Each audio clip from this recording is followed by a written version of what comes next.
This is the book of James, chapter 5, verse 1, and it reads,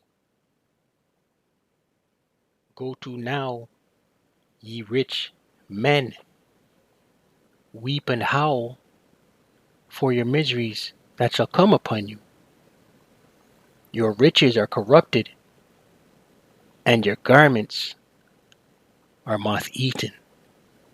All praises, all power, all glory to Yahweh, Bahashem Yahushai, Bahashem Rakah Kodash. Yahweh being the name of the Father, who the world everybody calls God. Yahweh, meaning He exists. Bahashem, meaning in the name. Yahushai, who the world everybody calls Jesus Christ.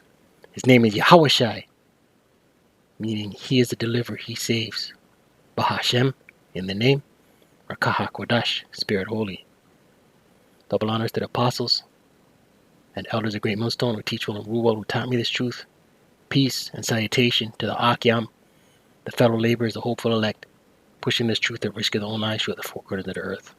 To the Akwatim listening, learning, sincerity, and truth, and in silence, Shalom.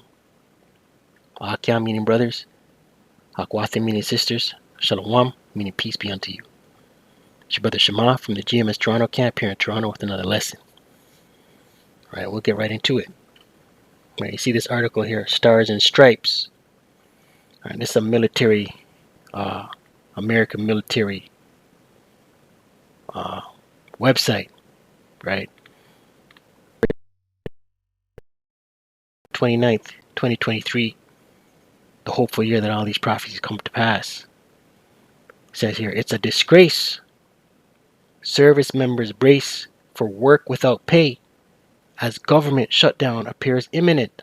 Right, and the talk of the town right now, the rumor mill, is this government shutdown that's supposed to affect millions of Americans if it happens.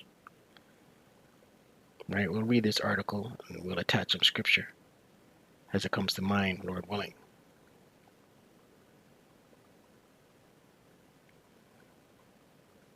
It says here, paychecks issued Friday to troops and military personnel are expected to be the last that they receive before an almost certain government shutdown forces them to work without pay starting Sunday. The shutdown appeared unavoidable Friday as the Republican-led House rejected a short-term funding bill with steep spending cuts and refused to consider a bipartisan agreement floated by the Democrat-led Senate. Let's get a scripture, right? Because we have to understand both these political parties, they're on the same side, right? Revelation 13.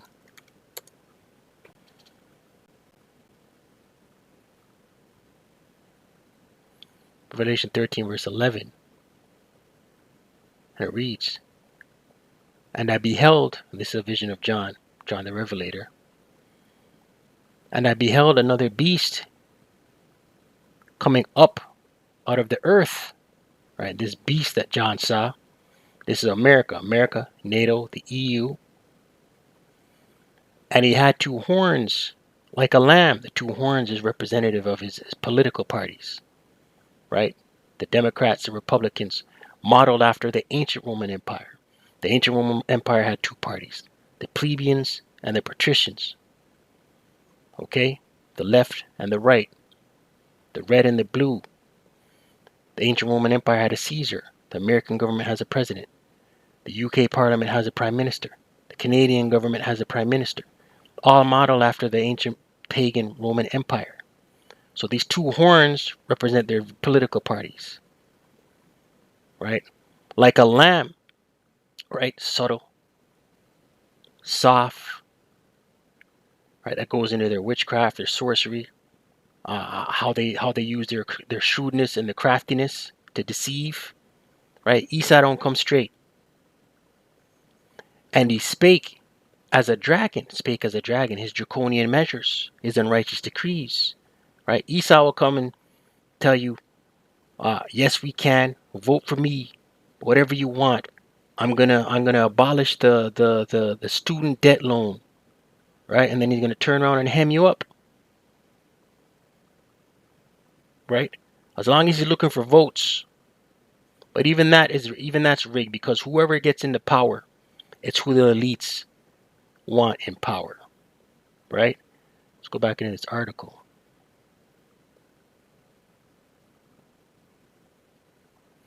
There was also no progress on bills introduced by veterans in Congress who hope to keep up service members, including reservists, paid in case of a shutdown. About 1.3 million active duty troops are set to miss paychecks but will be repaid once the shutdown ends. You see, so this is going to cause, if it happens, right? Because the deadline's when Sunday night, Slovakia. The deadline's tomorrow night, if I'm not mistaken, right? President Joe Biden described the gridlock on Capitol Hill as an absolute dereliction of duty as he spoke Friday at the retirement ceremony for Army General Mark Milley, the outgoing chairman of the Joint Chiefs of Staff, right? And so Joe Biden's statement is a written statement by his handlers, his publicists, right? Him saying it's an absolute dereliction of duty. That's him speaking as a lamb. Our service members will keep upholding their oath, showing up for work, standing sentinel around the world, keeping our country secure, but they won't get paid, Biden said. It's a disgrace. Thousands of civilian workers at the Defense Department also will be furloughed if Congress does not pass a stopgap spending measure known as a continuing resolution by the end of Saturday. Right, tomorrow's the deadline. The longer the shutdown lasts, the harder it will become for military families to pay their bills, Biden said. We can't be playing politics while our troops stand in the breach. Once again, speaking as you know, uh, there's a scripture says, if you have need of thee, matter of fact, let's get it. He'll say, what wantest thou? And put thee in hope. See now, Sirach 13.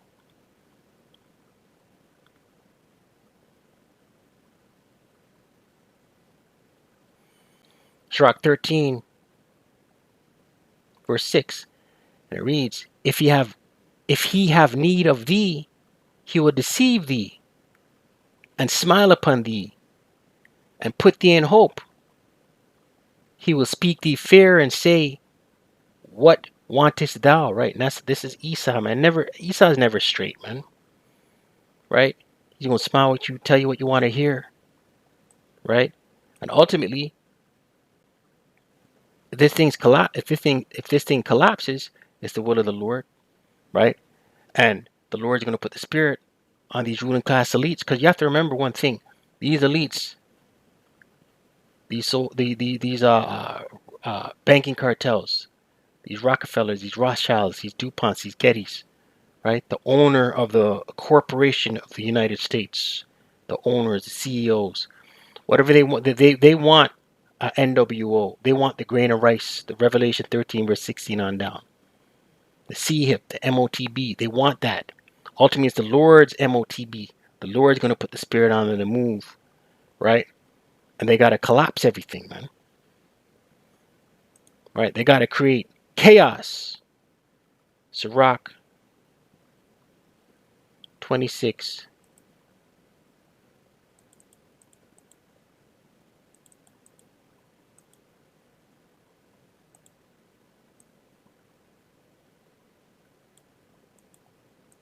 Verse 28. And it reads, this is King Solomon speaking. There be two things that grieve my heart, right? Heart being mind. And the third, Salakia, and the third maketh me angry, right? So the King Solomon's saying two things hurt his mind, grieve his heart, grieve his mind, and the third makes him angry, right? Let's look at what the first two things are.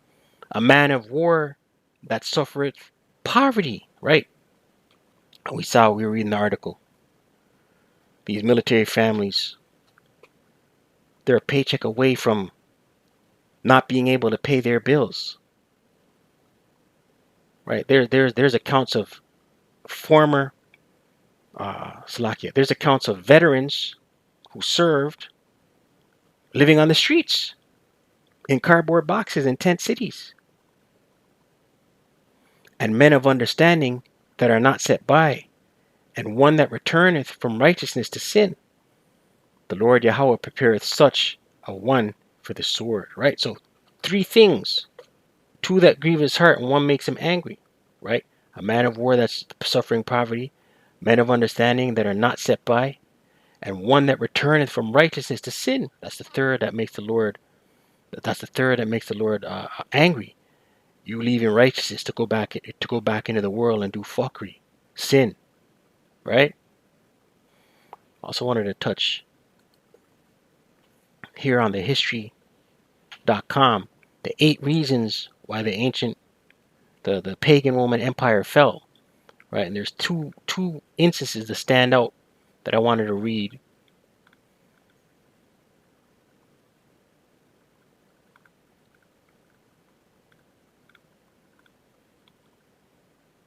Right here. Overexpansion and military overspending. At its height, the Roman Empire stretched from the Atlantic Ocean all the way to the Euphrates River in the Middle East. But its grandeur may have also been its downfall.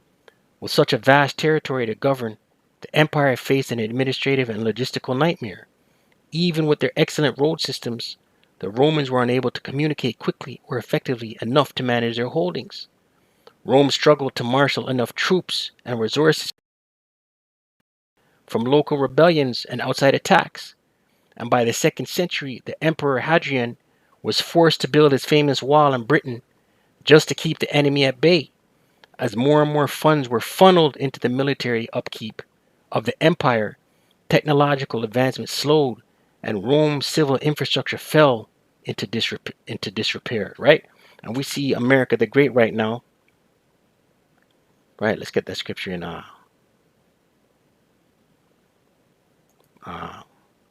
Isaiah.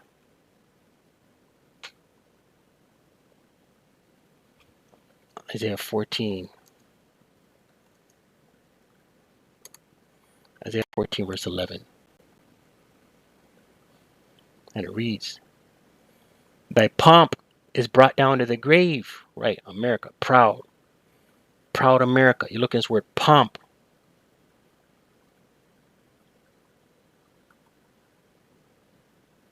Strong's H1347.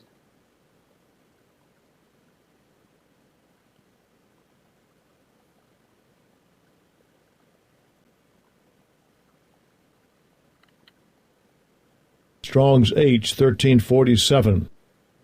Gaon. Gaon. Exaltation, majesty, pride. Majesty, exaltation, excellence of nations, right? Of power of the Jordan. Pride, arrogance, right? In a bad sense.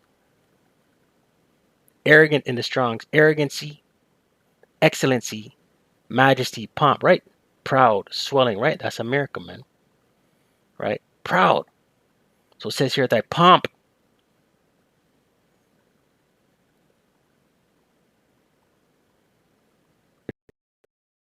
Verse 11. Thy pomp is brought down to the grave, right? The pit, the grave.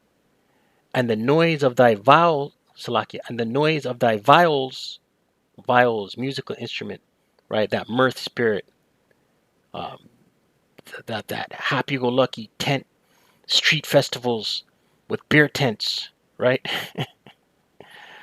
And the noise of thy viols, the worm is spread under thee, and the worms cover thee, right? So the mirth and the pomp is being brought down to the grave, right? And the worm is symbolic of decay.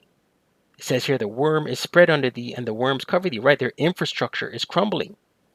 Their streets, their infrastructure is crumbling. We just read how one of the ways that Rome fell, right? We see this happening in America. It says here, Rome's It says here, Rome's civil infrastructure fell into disrepair. All right, there's one more I wanted to read, and we could align all these different uh, historian takes of how the Roman Empire fell. We could align them all with how America the Great, Babylon the Great, is crumbling. Right, this one here, where is it? Right here. Weakening of the Roman legions, right? The legions was their military. For most of its history, Rome's military was the envy of the ancient world. Right, we go into Daniel 7. I have my sword here. I'm not going to go there in the blue blue letter. Daniel 7. Daniel 7 verse 7. And after this, Salakia, after this I saw in the night visions, and behold, a fourth beast. This is a vision of Daniel, right? The fourth beast being the Roman Empire, the pagan Roman Empire, the ancient Roman Empire, right? Dreadful and terrible and strong exceedingly, right? So we just read here in this weakening of the Roman legions, it said Rome's military was the envy of the ancient world, right? Dreadful and terrible and strong exceedingly. And it had great iron teeth, right? Rome, iron teeth, right? Iron was it was their weapons, their swords, their spears, right? Iron teeth, their military, right? It devoured and brake in pieces and stamped the residue with the feet of it. And it was diverse, right? Diverse from all the beasts. Diverse meaning all rulerships leading up to the Roman Empire coming in was ruled typically with a monarchy. Rome was the first to rule with a one ruling guy like a Caesar, president, and political parties, Republican, Democrats, plebeians, patricians. So it was diverse from all the beasts that preceded it, right? And it was diverse from all the beasts that were before it, and it had 10 horns, right? The 10 horns going into their vassals, right? You had the the the the the the Germanic tribes, right?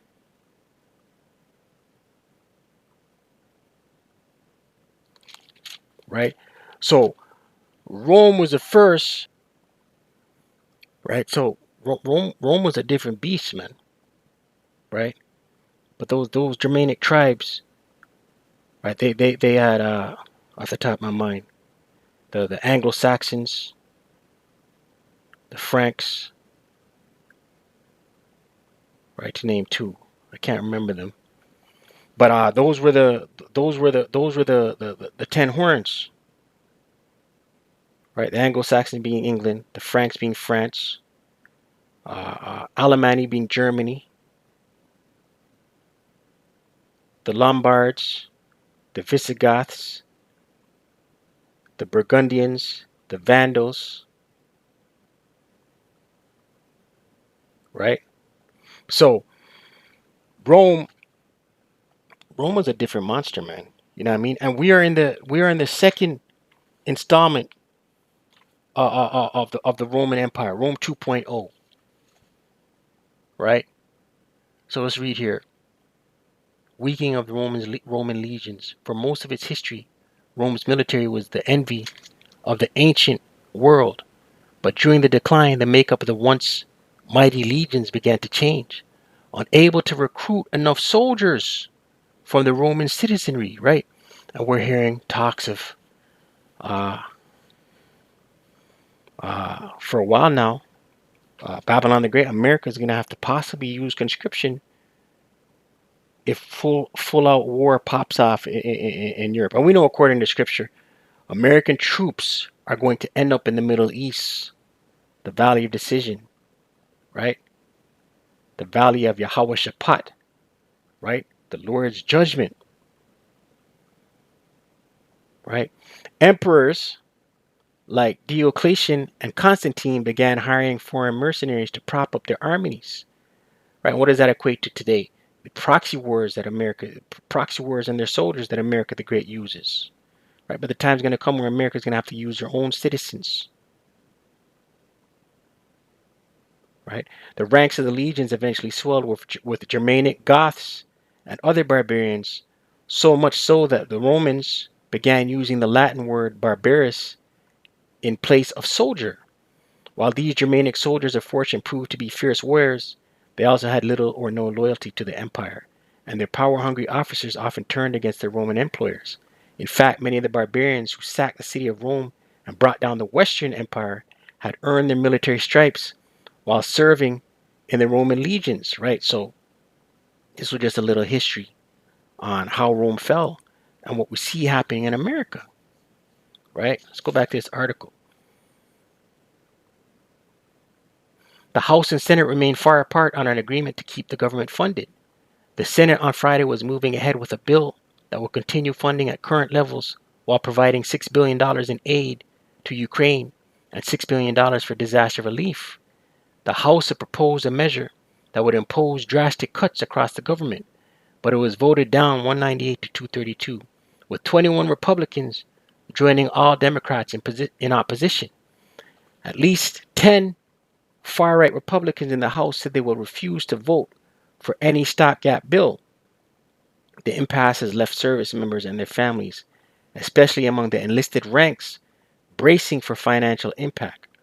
1 in 3 military families has less than $3,000 in savings, which is not enough to cover the cost of most housing and childcare, according to Blue Star Families, a non-profit network of military families. Right? That's enough on that.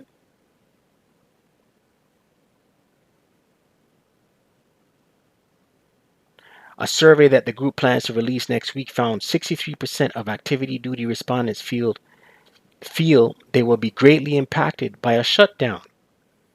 Pay was by far the most common concern for military families, who often depend solely on a service member's income. We already live paycheck to paycheck, a spouse of a junior enlisted service member said in the survey. If we lost half our income, it would make it hard to not drown in bills, right? Listen, this place is crumbling, man, right? Prophecies rolling off the pages.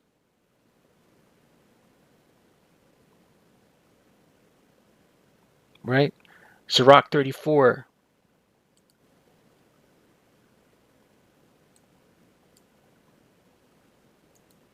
Right? There's no new thing under the sun. We just read how the Roman Empire fell. There's no new thing under the sun. Matter of fact, let's get that since we quoted it. It's in Ecclesiastes 1.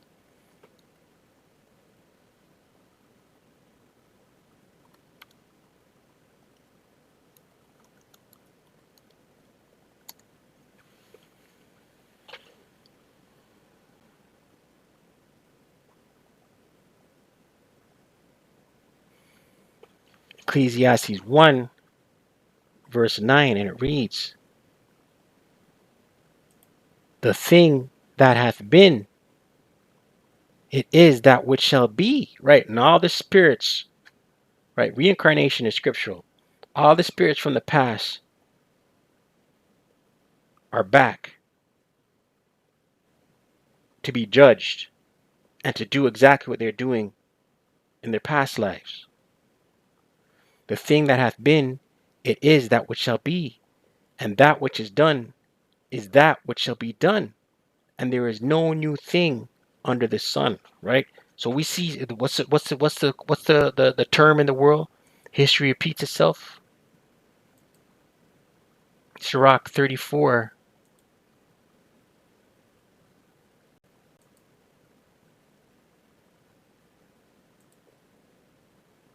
I just had Sirach 34, no? Sirach 36, verse 24, and it reads. No, that's not what I want here, man. Sirach 34. Salakia, bear with me. My computer's on its last leg. Sirach 34, verse 21.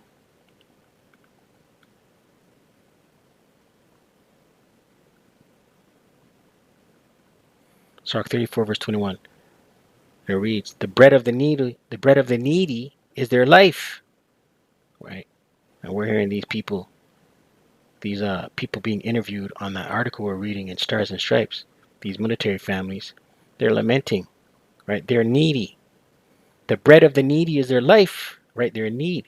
He that defraudeth him thereof is a man of blood, right? Esau is a big time, the biggest defrauder ever. He's a liar and a thief. Verse 22, he that taketh away his neighbor's living slayeth him, right? The bloody man, he's wicked. Right, you take away your neighbor's living, you're liking it unto slaying him. And he that defraudeth the labor of his hire is a bloodshedder, right? And that's all Esau's done, right? Fraud, defrauding, right? Defrauding laborers of their hire. This is his attributes. This is who he is. James 5:1. Go to now, ye rich men, weep and howl for your miseries that shall come upon you, right? You elites, right? Live it up right now. Cause what's next for you? Right? 1,000 years of hardcore slavery. What's next for you? Yahweh and the holy angels cracking the sky and toppling your rulership, your status, your structure, your power. Your riches are corrupted, right? The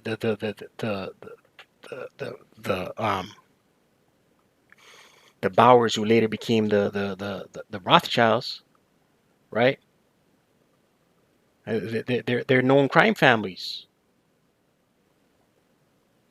right? Cesare Borgia, he came from a family of crime, right? So your riches are corrupted, and your garments are moth-eaten, right? You're moth-eaten. Your garments are moth-eaten. There's holes in your garment. You're being exposed, right? There's holes in your clothing. People can see your nakedness. You're being exposed. Your gold and silver is cankered, right? That goes into hyperinflation, right? Ancient Roman Empire, they started splicing their coins with lesser silver, lesser metals, Salakia. So what would happen to the gold? It would rust, right? And what's Esau doing? Printing money today. What's he doing today? Printing money. Your gold and silver is cankered, and the rust of them shall be a witness against you, and shall eat your flesh as if it were fire. Ye have heaped treasure together for the last days, right? And we're in the last days. All that money you have is going to be translated to another, right? A great translation, a great transfer of wealth. Verse 5, behold the hire of the laborers who have reaped down your fields, which is of you kept back by fraud, right? And how was America built? It was built on the backs of the Israelites. Israel being a people before it's a place. You so-called indigenous, you so-called Latino, you so-called Negro, and speckled bird, right? Yokes of iron were on the necks of the southern kingdom, right? Yokes of iron were put on the necks of some of the northern kingdom, man.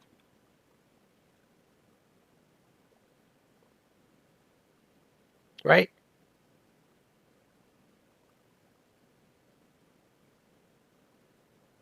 Right. The elder did a lesson the other day of the rubber boom.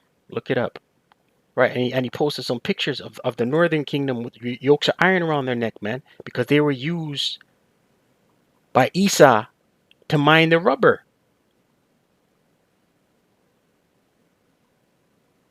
Behold, James 5 verse 4, behold the hire of the laborers who have reaped down your fields, which is of you kept back by fraud, right? You free labor. That's how America was built. Crieth, and the cries of them which have reaped are entered into the ears of the Lord of Sabaoth, right? The Lord of Sabaoth, of Lord of armies, right? So the Lord's hearing the cries of the Israelites, right? Beginning with the elect on this side.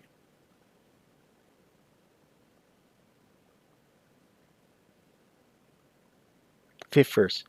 Ye have lived in pleasure on the earth and been wanton. Let's look at this word wanton. Right, you Edomites, you've lived in pleasure. Wanton. Strong's G 4684 in the Greek.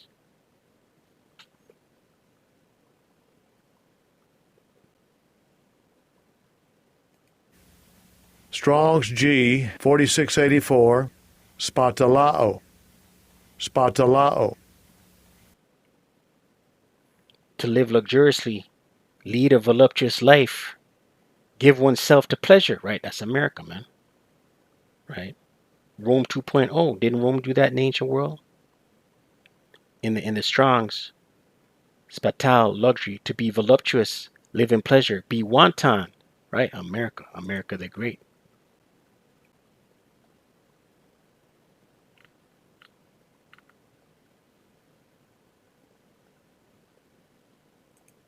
Ye have nourished your hearts, minds, right? All that your hearts could wish. You have everything, the fatness of the earth.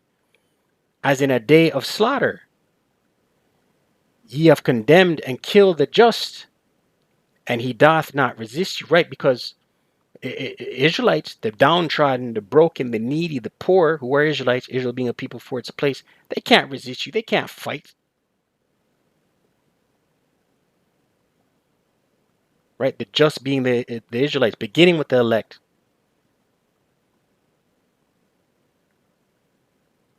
Right? You can't push back against this diabolical madman. You have to hug it.